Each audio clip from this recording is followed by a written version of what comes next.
If you're serious about motor racing, this is what you drive. The 2004 Formula One car. With its driver, it weighs around 600 kilos. It can go from 0 to 100 in under 4 seconds and reach a top speed of over 200 miles per hour. It's the world's ultimate racing car.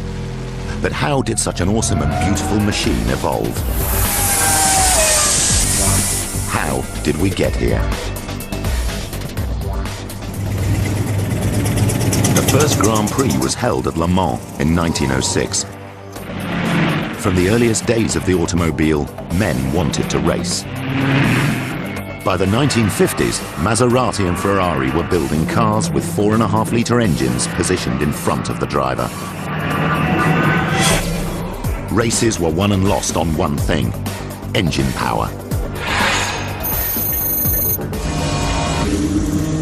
But in a backstreet garage in Surbiton, England, engineer John Cooper was building racing cars with engines that were smaller and positioned behind the driver. It all started in the 1940s when my father and his best friend Eric Brandon decided to build a racing car. And with crash bits that they found lying around in the garage, they came up with the whole idea and the concept of the little Cooper 500. You can see the engine here is a Norton 500cc engine and is directly linked through its gearbox with a chain drive direct to the rear axle. And this was really the beginning of the rear engine revolution. And what you saw then in the Cooper was the engine positioned behind the driver, and you optimised the balance. So the car didn't have a huge engine, but it went faster because it had greater levels of grip around the corners. By the end of the 1961 season, every Formula One team had positioned its engine behind the driver. In 1965, the mighty Ford Motor Company approached two young British engineers, Keith Duckworth and Mike Costin, who'd recently formed a company called Cosworth. Ford offered Cosworth £100,000 to design and build a totally new racing engine. The result was the double four-valve, or DFV. This is the first time that an engine has been specifically designed for Formula One, but it was also very light because it simply formed part of the car. It bolted onto the back of the car. But position alone wasn't enough to make the DFV a race winner. It also needed power. And the DFV produced a lot more power than any other racing engine. And all that came about because of just rigorous attention to the detail of every little bit of the engine. Working with a small team of engineers, Keith Duckworth and Mike Costin went right back to first principles, looking at the physics and chemistry of every single aspect of the engine to work out the ideal mix of components. And the result was an engine which revolutionised the whole sport. Today's Formula One engine is deliberately built to last the length of a race weekend and no further. You'd be lucky to get from London to Edinburgh before it needs a rebuild. If they survive much longer, then we've done something wrong because some of the parts are too heavy. So the ideal Formula One engine would blow up as it crossed the finish line in first place.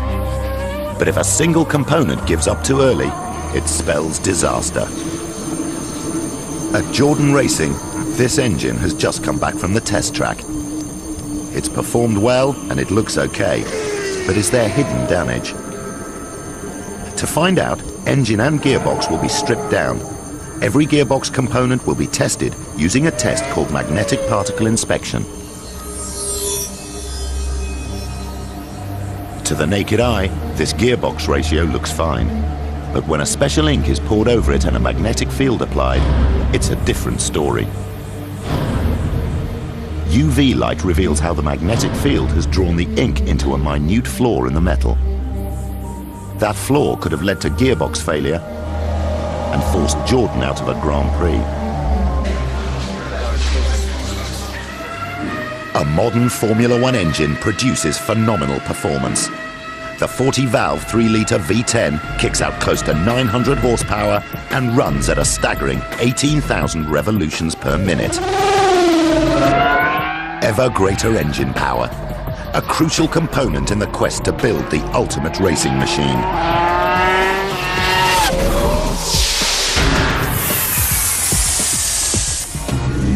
But higher speeds mean faster cornering. As the 1960s advanced, designers had to find new ways to keep the car on the track. For inspiration, they started to look at how planes fly. These are probably the most significant cars I've designed in my career. John Barnard, a legend in Formula One design. If you analyse a Formula One car today, the engine is probably 50% of the performance of the car. If we leave the driver aside, because the driver does make a difference, I mean, you still need your Michael Schumacher if you're going to be world champion. But I think aerodynamics is probably 40% of the remaining 50%. By the mid-60s, improvements in tyre design were allowing cars to corner faster. To keep the car on the track, engineers had the idea to harness airflow over the car to produce what became known as downforce. Downforce is really a way of maximising tyre performance, using wings upside down. So with an aeroplane, you take off. If you turn the wing upside down, the quicker you go, it pushes the car onto the road. For a time in the late 60s, cars sprouted elevated wings. But they were flimsy structures. After serious accidents in 1969, they were banned.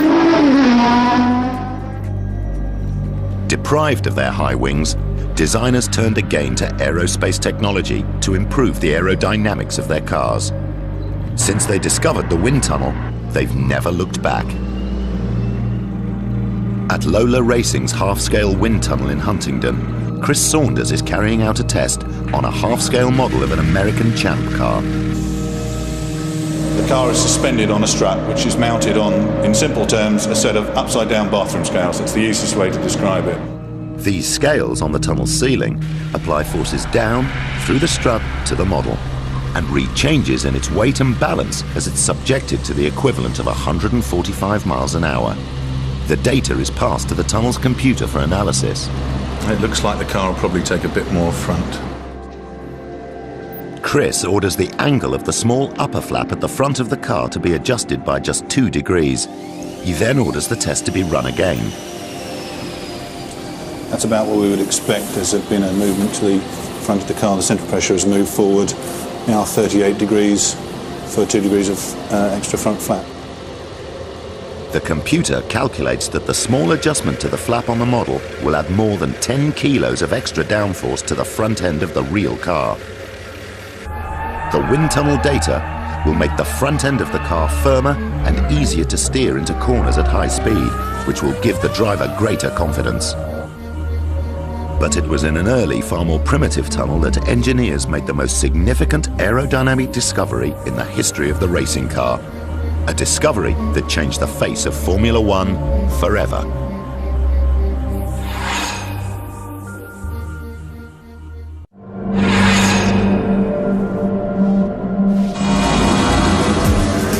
In 1970, Colin Chapman of Lotus launched the wedge-shaped Lotus 72. Aerodynamically ahead of anything else around, it won 20 Grand Prix and 3 World Constructors' Championships. Then, in 1976, using a wind tunnel, Lotus designer Peter Wright discovered underbody aerodynamics, a uniquely powerful way to generate downforce. He called the discovery ground effect. Ground effect is a simple theory. It works on the Venturi principle, which is that air flowing through a restriction has to speed up, and when it speeds up, the pressure drops. In 1978, Lotus won the World Championship with its ground effect car. The secret of its success was sculpted wings hidden beneath the car. A vital part was these sliding skirts, which actually ran along in contact with the track and moved up and down along with the bumps in the track, and effectively divided the high pressure area outside of the car from the low pressure area underneath. And that created a terrific amount of downforce. With the competition struggling to work out the dark secret of the 79's success, Lotus went on to win race after race. But Formula One's governing body was growing fearful that ground effect cars were simply too fast and too dangerous. The cornering effect that could have been generated by ground effect was enormous. It's no joke to say that drivers would have been needing G-suits. In 1982, ground effect cars were banned from Formula One. But a new generation of aerodynamicists has found other ways to generate downforce. When ground effect cars were banned, there was a sudden loss of downforce. At the time, I suppose most engineers didn't think we would ever get it back, but we've got it back and we've increased the levels of downforce to levels unimaginable back in those days. They've done it by paying attention to every fine detail in wind tunnel testing. There's various aspects of this car. Each of them may only add up to 2 or 3 kilos of downforce, but when you've got 100 or 200 fine areas of detail added up, that's hundreds of kilos of downforce. Maximum downforce requires high pressure above the car or component and low pressure beneath. Red indicates high air pressure and blue low pressure, in this simulation by Advantage CFD. The CFD stands for Computational Fluid Dynamics, and it's basically simulating a car and simulating air flowing over that car on a simulated test track or even in a simulated wind tunnel. These equations to show fluid flow were written in Victorian times. They were too long and complicated to use until computers came along. The computer solves millions of equations to give us some kind of visualization results. We can look at the configuration of the car, so we can see if the rear wing and the front wing are set up correctly to give the maximum downforce. To complement wind tunnel research, every Formula One team uses CFD simulation. Where they're heading is to be able to have 2 cars in that simulation and possibly one overtaking the other. This will help drivers anticipate when to come out of the slipstream to overtake. Advances in aerodynamic design have made cars faster.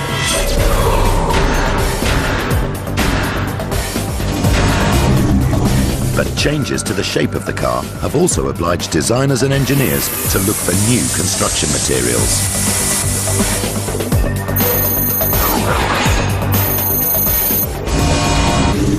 By 1980, cars had become far more aerodynamically efficient.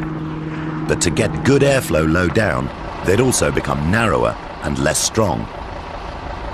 So I started thinking, how do I get this strength back? I want it small, I want it narrow down there, but I don't want to give up strength. So then I started thinking, okay, maybe we have to change materials. Up to now, cars had been made of steel and aluminium. Visiting a British aerospace factory, Barnard saw engine panels being made of carbon fibre. It was enough to give me the idea that here was a material that had all the right answers. It was very light. You could make it very strong or very stiff, whatever you wanted, just by how you put together the carbon fibres. Returning to his office at McLaren, Barnard had a brilliant idea. He would build the very first racing car monocoque made entirely of carbon fibre composite. And so I sat down and started working on the carbon fibre monocoque, which became the McLaren MP41. Barnard set a pattern that is now universal in Formula One, and the use of carbon fibre hasn't stopped at the monocoque. Excluding the engine, 80% of today's Formula One car is built of carbon. With carbon, you can vary the characteristics, which means that you can make very lightweight, very thin bodywork, or you can make enormously strong components like gearbox cases and suspension, so the adaptability is its key. There's another reason carbon fibre has taken over from steel and aluminium in the building of a Formula One car. This wishbone, which is part of the suspension system holding the wheel on, is from about 93, 94, handmade in steel, hand welded. If we put that on the scale, we can see that we've got a shade over 1.3 kilos. If we now pick up a carbon fibre wishbone, like this would be circa about 2000, 2001, we can see that the fittings now are in titanium. The main part of the wishbone is in carbon. And if we put that on the scale, we've got a shade under 0.6 kilos. So that's about 40% of the weight of the original steel component. With around 3,000 components on a Formula One car, excluding the engine, the weight-saving benefits of carbon are huge. But when John Barnard launched the first ever car with a carbon fibre monocoque in 1981, people had doubts about how the new Wonder material would stand up in a high-speed crash. There were a lot of comments about, wait till it hits something, you'll just see a cloud of black dust. In fact, what happened in the first year of running the carbon fibre monocoque, John Watson, through a driver error, it must be said, went off the road in Monza, travelling at high speed, probably 170, 180 miles an hour, and completely lost it. Came back on the road, went across the track, and smashed into the Armco on the other side of the road. Now, the effect was that it actually ripped the engine off the back of the monocoque. And it was very dramatic because the oil tank cracked and some oil went on the exhaust and there was a flash fire and so on. And everybody went, oh my God, that's it. When all the dust settled, Watson just unbuckled his belts and stepped out of this carbon monocoque, which was completely intact and in fact had worked brilliantly as a safety cell. But John Barnard admits that driver safety was not uppermost in his mind when he built a car out of carbon. Driver safety, in terms of the design of the car, probably came somewhere down the list. As a designer, you're not going to be the only one to have a fantastically safe car and be the slowest one on the grid. Performance was number one. But striving for performance can sometimes lead to disaster. And in recent years, regulations have obliged designers to move safety steadily up the list. When you see a racing car crash, quite often you see what seem to be fairly large lumps come off the car. Now, the anomaly is that from a driver's point of view, most times that's a good thing. If when he hits, he rips his wheels off, A, he's taking energy out of the impact, and B, he's removing what could be a dangerous item in terms of damage to him. Ridding the car of dangerous items is a design priority. It's meant thinking outside the envelope to find new ways of constructing components. These pieces illustrate the process used in making a Formula One nose cone. We start here with this piece made from solid aluminium, pocketed out to remove some weight, still very heavy. From that we make a carbon mould, because this is what we want on the outside of the nose cone. We then make the outer skin, which is very thin, can deflect this quite easily. Inside that outer skin, we fit lightweight aluminium honeycomb core, and eventually we end up with this. So if we look inside this nose cone, we can see, all we see is carbon skin, but in fact between there and there is a honeycomb core like that. But fundamentally, that has to take the crash test. When John Barnard built the first carbon fibre monocoque in the 1980s, he chose the new Wonder material because it was light and strong. But over the years, it's also shown itself to be remarkably safe because it crumples. And as it crumples, it absorbs energy. The objective in all these crash tests is to absorb energy, to break up all the little pieces of carbon. The nearer you can get to making your component into a pile of black dust, the more energy you've absorbed. That's the theory. But how does it work in practice? This is the JF14, the latest state-of-the-art Jordan car. But like every new Formula One car, it will have to pass a series of crash tests before it's allowed to race. So, how will it do? On the test rig, first the nose cone, then the side impact bars, and finally the rear crash structure are all impacted to simulate the huge forces the car would be subjected to in a high-speed crash. Its carbon fibre components have done their job. Jordan's new car has successfully passed its impact tests and is ready to compete in the new Grand Prix season. The use of carbon fibre composite has played a revolutionary role in making the racing car significantly safer. But has it brought the world's most highly engineered racing machine closer to the ultimate? People have often asked me what I think the ultimate racing car is. It's almost impossible because everything that races today is raced to some sort of regulation. There's very few limits to how fast we could drive without regulations. We could probably double or treble the downforce within a matter of months.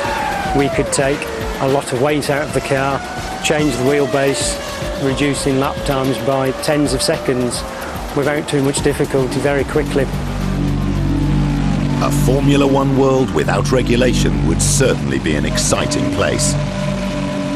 But would it be worth the price? Touch wood, I'm very lucky and can say that I've never had a driver killed in one of my cars. I know I've had one or two big accidents, and the effect as the prime mover in the design of that car is fundamental, certainly to me, and I would have thought twice about carrying on if something had happened. To say throw away the regulations and build whatever you want is a sort of impossible situation, really. So I'm not sure that the ultimate racing car has been built, and I'm not sure it can be built. But as long as men continue to dream of victory, the quest to build the ultimate racing machine will go on.